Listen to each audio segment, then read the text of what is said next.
조갑제 TV 시청자 여러분 안녕하십니까? 2022년 10월 1일 오후 5시입니다. 오늘 있었던 건군 74주년 국군의 날 기념식에서 윤석열 대통령은 국군 통수권자의 위엄을 보여주었습니다. 참으로 오랜만입니다.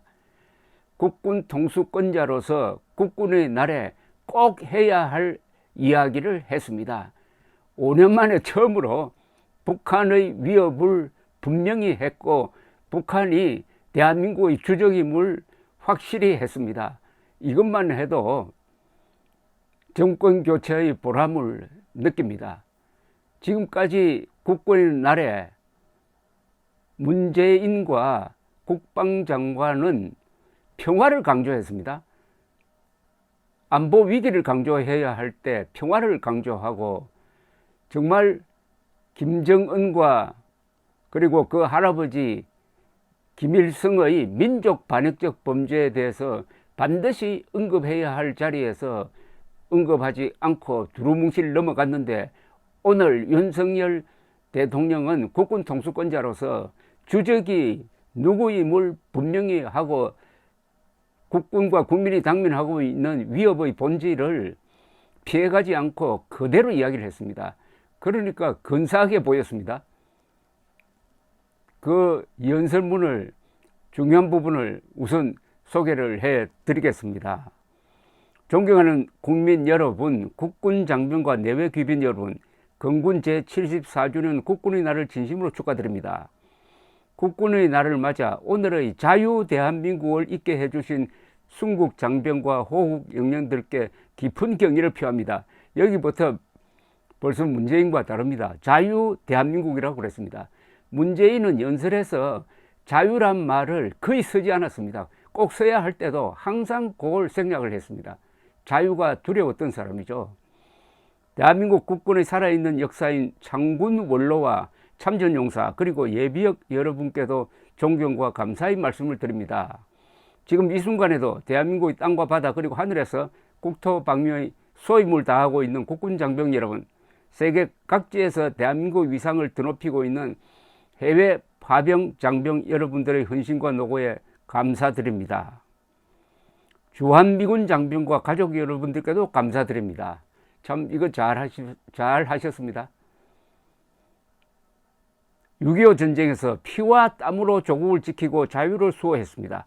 북한의 끊임없는 도발과 안보 위협에도 한치의 흔들림 없는 대비태세로 나라를 지켜왔습니다. 너무나 당연한 이야기가 반갑게 보입니다. 5년 동안 없었던 표현입니다. 북한의 끊임없는 도발과 안보 위협에도 이런 표현 문재인은 하지 않았습니다. 우리 국민이 지금의 자유를 누릴 수 있는 것은 뜨거운 애국심과 투철한 사명감으로 대한민국을 수호하여 온 국군 장병들이 있었기에 가능한 것이었습니다. 우리 군의 위상도 완전히 달라졌습니다. 제대로 된 무기와 장비도 없이 열악한 여건 속에서 출발했지만 지금은 세계가 인정하는 국방력을 갖추게 되었습니다. 우리 기술로 개발한 차세대 전투기 KF-21이 첫 시험 비행에 성공했고 세계 최고 수준의 차세대 이지스 구축함인 정조대왕함을 우리 손으로 건조했습니다. 최근 폴란드와 역대 최대 규모의 전차와 자주포 FA-50 공격기 수출 계약을 체결해서 세계적인 방산 수출 강국으로 자리매김하였습니다. 국군 통수권자로서 그리고 국민의 한 사람으로서 강군으로 성장한 우리 군이 너무나 자랑스럽습니다. 사실 오늘 국군의 날 행사를 보고 든든하다, 자랑스럽다고 생각한 사람들이 많았을 것입니다. 존경하는 국민 여러분, 북한은 지난 30년간 국제사회의 지속된 반대에도 불구하고 핵과 미사일에 대한 집착을 버리지 않고 있습니다. 심지어 최근에는 핵 무력 정책을 법제화하면서 대한민국의 생존과 번영을 위협하고 있습니다. 북한의 핵무기 개발과 고도화는 국제사회의 핵 비확산 체제에 대한 정면 도전입니다. 이렇게 북한 노동당 정권을 정면 비판한 것도 5년 만에 처음이라니까요. 핵무기 개발은 북한 주민들의 삶을 더욱 고통에 빠뜨릴 것입니다. 북한 정권은 이제라도 한반도의 진정한 평화와 공동번영을 위해 비핵화의 결단을 내려야 할 것입니다. 이 연설을 듣고 앉아 있었던 이재명 얼굴이 화끈거리지 않을까요? 문재인 서욱 국방장관, 정경두 국방장관, 송영무 국방장관 부끄럽지 않습니까? 존경하는 국민 여러분, 사랑하는 국군 장병 여러분, 우리가 누리고 있는 자유, 인권, 법치라는 보편적 가치를 지키고 한반도와 동북아의 지속 가능한 평화와 번영을 이루기 위해서는 무엇보다 강력한 국방력이 뒷받침되어야 합니다. 북한이 핵무기 사용을 기도한다면 한미동맹과 우리 군의 결연하고 압도적인 대응에 직면하게 될 것입니다. 주조가 북한에 대한 경고입니다.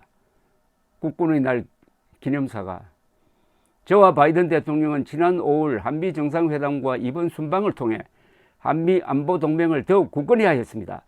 양국의 확장 억제 전략 협의체를 통해 미 전략 자산의 적시 전개를 포함한 확장 억제 실행력을 더욱 강화하였습니다. 이러한 노력의 일환으로 미 로널드 레이건 항공모함 강습단과 한미 연합 해상 훈련을 실시했습니다. 여기서 말하는 것은 조금 딱딱한 용어지만은 북한이 핵으로 위협하면은 우리는 미국의 핵 우산 전력을 적극적으로 가동해가지고 대응하겠다 하는 이야기입니다. 앞으로 정부는 한미연합훈련과 연습을 보다 강화하여 북한의 도발과 위협에 강력히 대응하는 행동하는 동맹을 구현해 나갈 것입니다. 좋습니다. 행동하는 동맹입니다. 전략사령부를 창설하여 육해공군이 따로 운용해온 첨단 전력을 통합하고 우주, 사이버 등 새로운 영역에서의 안보 역량을 제고하겠습니다. 저 역시 국군 통수권자로서 우리 군을 깊이 신뢰하며 제복 입은 영웅들이 존중받을 수 있도록 최선을 다하겠습니다. 국민 여러분과 함께 국가를 위해 희생하고 헌신한 분들이 명예와 존중으로 예우받을 수 있도록 더욱 힘써 나가겠습니다. 자, 2년 전 국군의 날에는 어떤 일이 있었는지 좀 소개를 해드리겠습니다. 그때 문재인 대통령은 9월 25일 경기도 이천시 육군 특수전사령부에서 열린 제72주년 국군의 날 기념식에서 평화의 군대를 강조를 했습니다.